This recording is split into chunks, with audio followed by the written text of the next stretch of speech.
O Senhor esteja convosco. Proclamação do Evangelho de Jesus Cristo, segundo Lucas.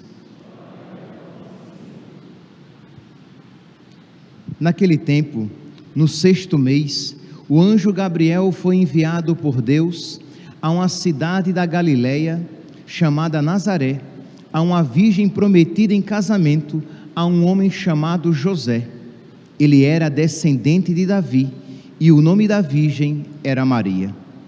O anjo entrou onde ela estava e disse: Alegra-te, cheia de graça, o Senhor está contigo. Maria ficou perturbada com estas palavras e começou a pensar qual seria o significado da saudação. O anjo então disse-lhe: Não tenhas medo, Maria, porque encontraste graça diante de Deus. Eis que conceberás e darás à luz um filho, a quem porás o nome de Jesus. Ele será grande, será chamado Filho do Altíssimo, e o Senhor Deus lhe dará o trono de seu pai Davi. Ele reinará para sempre sobre os descendentes de Jacó, e o seu reino não terá fim. Maria perguntou ao anjo: Como acontecerá isso, se eu não conheço homem algum? O anjo respondeu: O Espírito virá sobre ti, e o poder do Altíssimo te cobrirá com sua sombra. Por isso, o menino que vai nascer será chamado Santo, Filho de Deus. Também Isabel, tua parenta, concebeu um filho na velhice. Este já é o 6º mês daquela que era considerada estéril, porque para Deus nada é impossível. Maria então disse: Eis aqui a serva do Senhor, faça-se em mim segundo a tua palavra. E o anjo retirou-se. Palavra da salvação.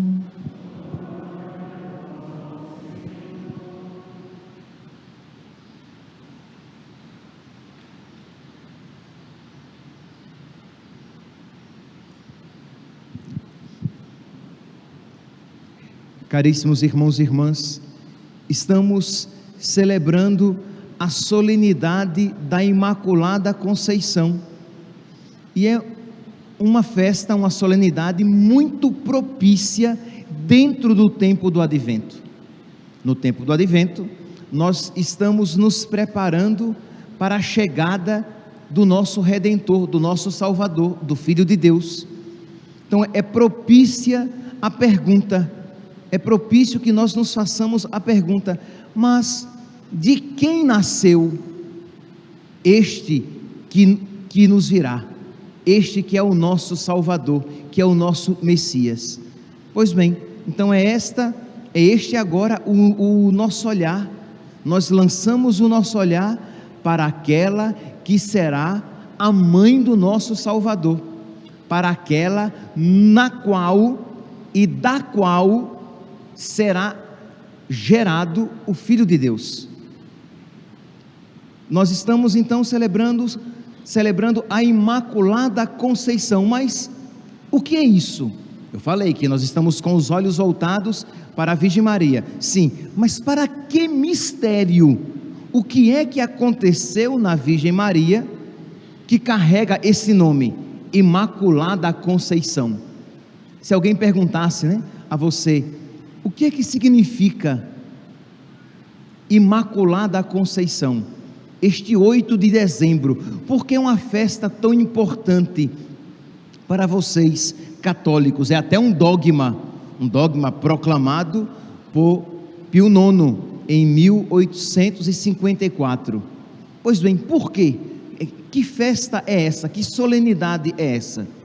Meus santos, com esta solenidade nós estamos celebrando o mistério de que os pais de Nossa Senhora, São Joaquim e a Senhora Santana, quando se uniram, quando tiveram uma relação sexual normal, eles tiveram a Virgem Maria, e ela foi preservada desde o primeiro instante da sua concepção, da sua existência.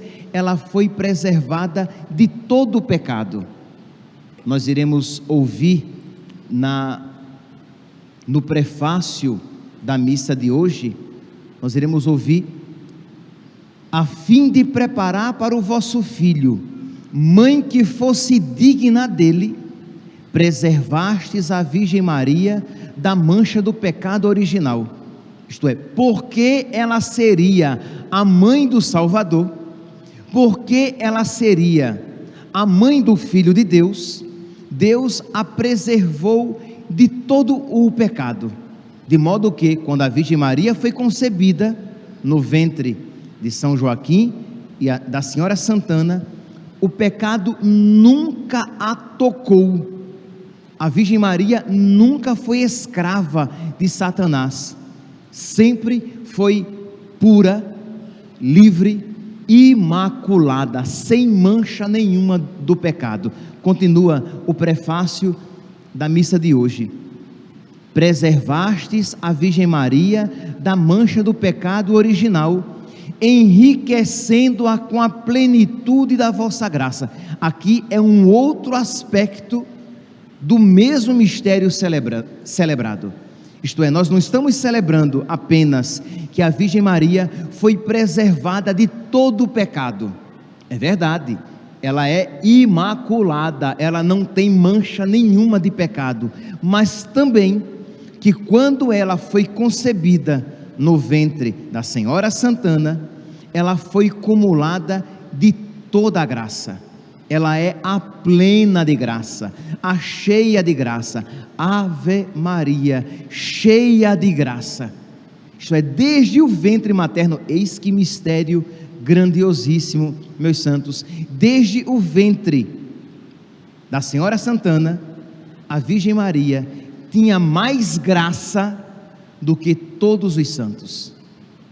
Imagine, desde ali, aquele pequeno óvulo fecundado já era cheio do amor de Deus.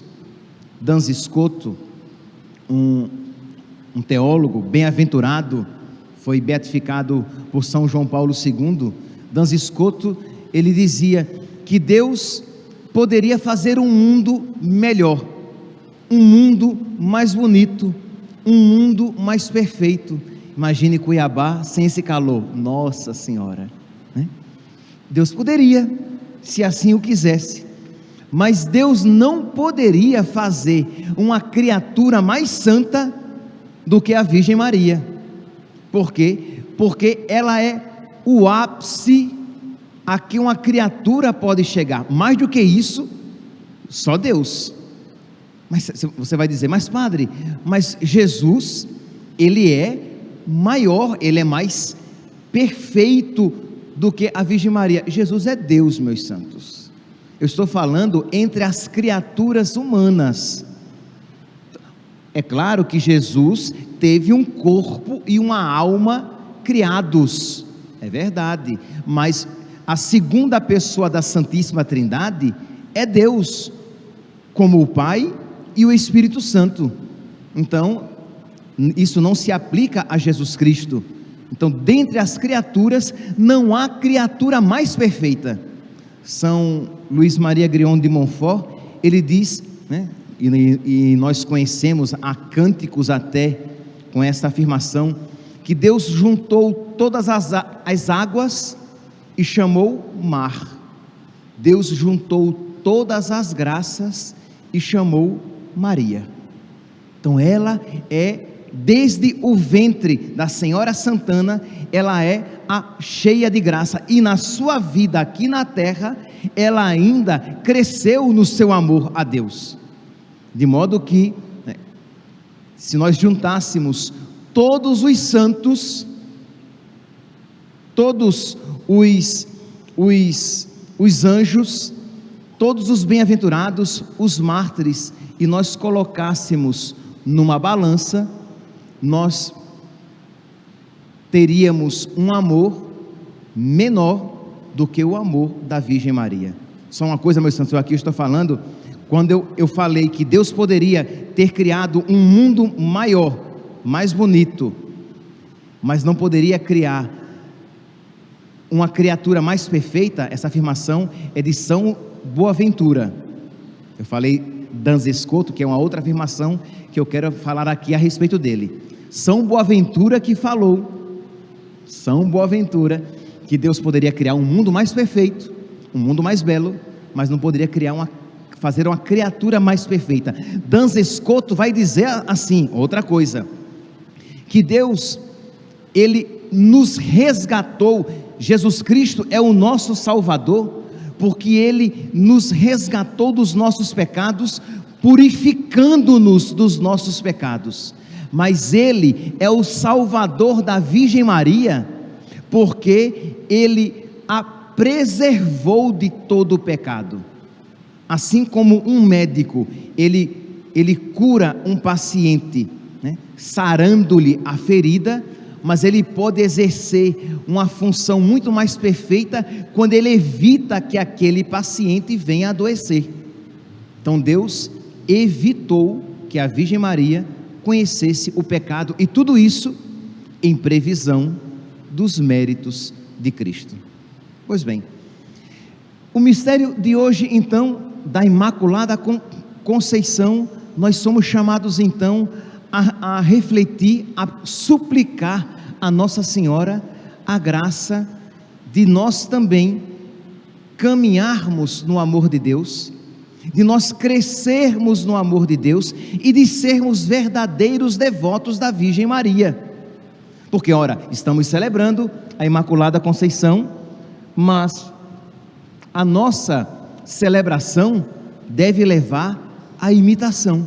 E se ela nunca foi escrava do diabo, se nela o pecado nunca tocou, nós precisamos então, se isto a nós não nos foi dado, nós somos marcados e manchados pelo pecado, nós precisamos então pedir a Nossa Senhora que ela nos ensine a amar a Deus, para que nós nos livremos dos pecados na nossa vida, para que ela nos ensine a essa entrega total a Deus, como assim ela fez. A primeira leitura de hoje, retirada do livro do Gênesis, diz assim, que Eva, aquela que era a figura da Virgem Maria, Eva foi enganada pelo tentador. Diz que Deus colocou os nossos primeiros pais em um jardim, e diz aqui que o inimigo se apresentou a Eva, né? Ela encontrou a serpente, e o diabo perguntou: é verdade que se você comer daquele fruto, você morrerá? Isto é, me atrapalhei aqui. A serpente apresenta o fruto, e ela diz que se ela comer daquele fruto, ela morrerá. E a serpente disse: não é verdade, sereis como deuses. E ela provou, ela desobedeceu a Deus e levou para Adão, para que ele também provasse. Diz então que quando Deus entra, é este o ponto que eu quero chegar, quando Deus entra no jardim, Eva se esconde com medo de Deus, ouve os passos de Deus no jardim e se esconde. Meus irmãos, esse é um dos reflexos do pecado no nosso coração. Nós ficamos com medo de Deus. Isto é, alguém que pecou, uma pessoa que se entrega ao pecado, no seu coração cresce cada vez mais o medo de Deus, o medo da vontade de Deus. Nós sempre olhamos para Deus como se Ele fosse um rival nosso, um estraga-prazer, e nós precisamos pedir a Nossa Senhora que ela tire do nosso coração esse medo, que nós não tenhamos medo de Deus, que nós não tenhamos medo de fazer a vontade de Deus, que nós não tenhamos medo de abraçar a vontade de Deus, que por mais difícil que a vontade de Deus possa se apresentar, é sempre a melhor para nós. Quando o homem se entrega ao pecado, ele sempre de alguma maneira está iludido, tentando encontrar naquele pecado alguma felicidade. Quando o Senhor, que entrou no jardim, perguntou a Eva, quando perguntou a Adão e Eva, por que é que eles comeram, o que é que responde?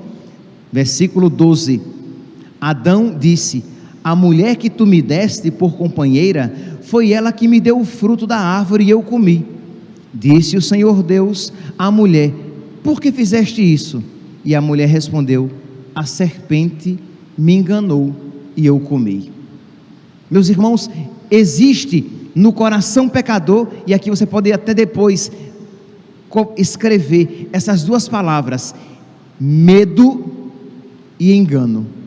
Num coração pecador cresce cada vez mais o medo de Deus e o engano, isto é, uma pessoa iludida que tem a ilusão de encontrar longe de Deus, contrariamente à vontade de Deus, a felicidade da sua vida. Quanto mais unidos a Nossa Senhora formos, ela vai tirar do nosso coração o medo de Deus, e ela vai nos tornar cada vez mais sábios, para que nós não sejamos enganados pela astúcia do tentador, pelas promessas ilusórias do diabo. E como é que se cresce então nessa amizade, nessa aproximação de Nossa Senhora? A nossa devoção a ela. Então hoje, mas não apenas hoje, mas hoje de uma maneira particular, quando você for fazer a sua oração pessoal, que pode ser, por exemplo, depois da sua comunhão, de você se reservar, ir para um local tranquilo, aqui na igreja, fazer silêncio, ou quando você for fazer uma oração em casa, aqueles que acompanham pelas redes sociais, de você se refugiar no seu quarto e pedir a Nossa Senhora: minha mãe, tira do meu coração todo esse medo que eu tenho de Deus, que eu não me esconda de Deus, que eu não faça como os meus primeiros pais, que quando ouviram os passos de Deus no jardim, correram dele e se esconderam. Que eu não tenha medo de Deus, que eu não tenha medo da cruz que Deus me apresenta. Jesus Cristo, ele caminhou, diz que quando ele olhou para Jerusalém e chorou por causa da atitude do povo de Deus, mas ele entrou com decisão para fazer a vontade do Pai. Eis que venho fazer com prazer a vossa vontade. Diz que a Virgem Maria, quando o anjo apresentou o plano de Deus, ela disse o quê? Faça-se em mim conforme a vossa palavra. Assim também deve ser a nossa atitude. E aqui, meus santos, é muito bonito nós apenas contemplarmos estas verdades, isto é, Jesus decidido em fazer a vontade do Pai, a Virgem Maria numa total entrega à vontade de Deus, mas nós precisamos pedir a Deus esta graça para a nossa vida. O que é que na sua vida tem sido fuga de Deus? O que é que na sua vida você percebe que Deus tem pedido algo para você, que Deus tem indicado um outro caminho para você seguir, e você resiste em ficar recalcitrando contra o aguilhão, isto é, dando murro em ponta de faca, querendo encontrar uma felicidade de um modo diferente daquele que você sabe que é o modo querido por Deus para a sua vida. Mas padre, como é que eu vou saber qual é a vontade de Deus para a minha vida? Além de algo particular que Deus possa manifestar para a sua vida, além disso, você tem os mandamentos. Então, quando nós olhamos os mandamentos de Deus, nós vemos qual é a vontade de Deus para a nossa vida. Quando nós vemos a vida dos santos numa total disponibilidade à vontade de Deus e numa total renúncia da sua vontade, de um desapego da sua vontade, e você vê que você é apegado à sua vontade, e você tem medo de não realizar as suas vontades, de não alcançar os seus sonhos, porque você percebe que Deus quer que você vá por um caminho diferente. Peça a Nossa Senhora: minha mãe, a senhora nunca teve medo da vontade de Deus. Medo da vontade de Deus teve Adão e Eva, pecadores. A senhora nunca teve medo. Concede-me esta fortaleza, Concede-me esta coragem de fazer a vontade de Deus na minha vida, para que eu, teu devoto, diga como tu disseste: faça-se em mim conforme a tua vontade, faça-se em mim conforme a tua palavra. Se eu aqui perguntasse quem é devoto da Virgem Maria, tenho certeza e espero, pelo amor de Deus, que todos levantemos a mão. Mas agora, dizendo, mas devoto da Virgem Maria, verdadeiro devoto da Virgem Maria, é quem quer reproduzir na sua vida a vida da Virgem Maria. Parafraseando São Paulo, é quem quer ter no seu coração os mesmos sentimentos da Virgem Maria, de entrega, obediência e confiança. Então, vamos então nos aproximar mais de Nossa Senhora. Você vai rezar o seu terço hoje? Pois bem, no seu terço, ali sentadinho, ou de joelhos, você vai pedir a Nossa Senhora esta graça, dela tirar do seu coração este medo de Deus, este medo da vontade de Deus, mas que você se jogue com total e plena confiança, dizendo: faça-se em mim conforme a tua palavra, seja feita a vossa vontade na minha vida, como foi feita nos santos. Seja feita, meu Deus, a vossa vontade na minha vida, como ela foi feita na vida da Virgem Maria. Seja feita a vossa vontade, assim na terra como no céu. Então este é o primeiro passo da nossa oração. O segundo passo é pedir a Deus que, por meio da intercessão de Nossa Senhora, que Ele nos conceda a sabedoria para que nós vejamos que o mundo não é bom. Mundo aqui, eu me refiro a um mundo de pecado, a um mundo contrário a Deus. Então que Nossa Senhora nos alcance esta sabedoria, que ela nos ensine a ser sábios, e nós vejamos que aquele doce com o qual o diabo quer nos atrair é mau, porque pode ser tentador aquilo que ele nos apresenta, mas ele quer nos levar para a perdição eterna. Então não nos deixemos seduzir pelo diabo, não nos deixemos seduzir pelas suas propostas. Aquilo que ele nos oferece é mau, mesmo que se apresente como algo bom. É ilusão, meus santos. Uma vida longe de Deus, uma vida afastada dos mandamentos de Deus, uma vida diferente da vida de Jesus, deixa eu dizer melhor, uma vida diferente da vida crucificada de Jesus, é má. Mas padre, mas a cruz é dolorosa, mas ela conduz ao verdadeiro bem. Então querer tornar este mundo um parque de diversões, um lugar em que os meus sentidos, os meus desejos são todos satisfeitos, um lugar em que a minha vontade é sempre realizada, em que todos os meus sonhos são alcançados, por mais tentador que isso possa parecer, isso é mau. Boa é a vida vivida sob a iluminação de Deus, guiada pela vontade de Deus, em que a vontade de Deus é realizada na minha vida, mesmo quando bem diferente da minha. E disto a Virgem Maria é um exemplo perfeitíssimo. Ela que nunca teve medo de Deus, mas que é a grande inimiga do diabo. Porém, inimizade, diz no finalzinho da primeira leitura de hoje, Gênesis capítulo 3, versículo 15: porém inimizade entre ti e a mulher, entre a tua descendência e a dela. Então desde ali, desde a origem, a Virgem Maria já foi profetizada como aquela que seria a arqui-inimiga do diabo.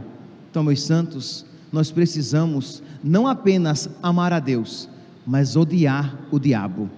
Nós precisamos não apenas ter amizade com Deus, mas repulsa visceral ao diabo e tudo aquilo que ele nos oferece. no rito do nosso batismo, quando criança, os nossos pais e padrinhos dizem por nós, mas na nossa crisma, nós renovamos, e em toda vigília pascal, nós renovamos: renuncias a Satanás e a todas as suas obras, renuncio. Nós renunciamos, mas que não seja apenas uma renúncia com a boca, que seja uma renúncia com a vida. Então vamos hoje, de verdade, fazer este propósito.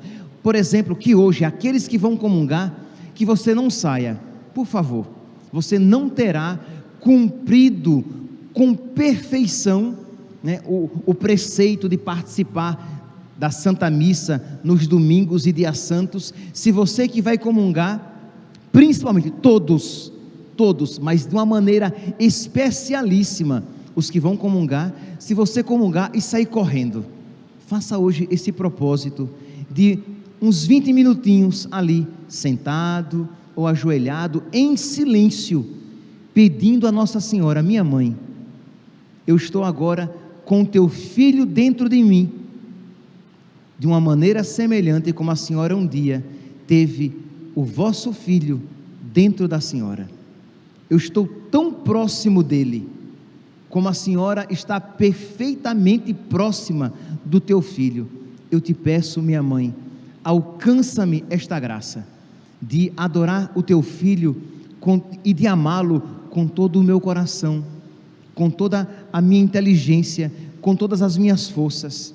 Concede-me, mãe, a graça de não ter medo de Jesus e da sua santíssima vontade. E aqui cada um vai colocar os medos que você tem de obedecer a Deus. Quando você sabe que algo é da vontade de Deus e você tenta encontrar uma segunda via: minha mãe, tira do meu coração este medo. Eu quero abraçar a vontade do teu filho totalmente. E tira do meu coração, minha mãe, esta tentação que é a ilusão que o pecado me oferece, que eu veja a feiura do pecado já pela fé, que aquilo que o diabo e o mundo me apresenta é mal. Jesus, o Senhor está aqui dentro de mim, toma posse deste meu coração, expulsa do meu coração toda idolatria, queima no meu coração todo ídolo, que tu e somente tu sejas o meu Deus e o meu Senhor. Ensina-me, Jesus, a amar tua mãe como tu amaste. E quanto mais, meus santos, nós amarmos Nossa Senhora, mais nós iremos imitá-la. Então peça isso na sua comunhão, e não apenas hoje, em toda a comunhão. Jesus, ensina-me a amar tua mãe, ensina-me a ser devoto da tua mãe. Eu quero ser cada vez mais parecido com a tua mãe e a minha mãe. E quanto mais parecidos com a Virgem Maria, consequentemente, mais parecidos com Jesus nós seremos. Meus irmãos, que esta celebração da Imaculada Conceição da Virgem Maria, preservada de todo pecado e cumulada de toda graça, inicie em nós um processo de afastamento de todo pecado e crescimento na graça de Deus na nossa vida. Louvado seja nosso Senhor Jesus Cristo, para sempre seja louvado.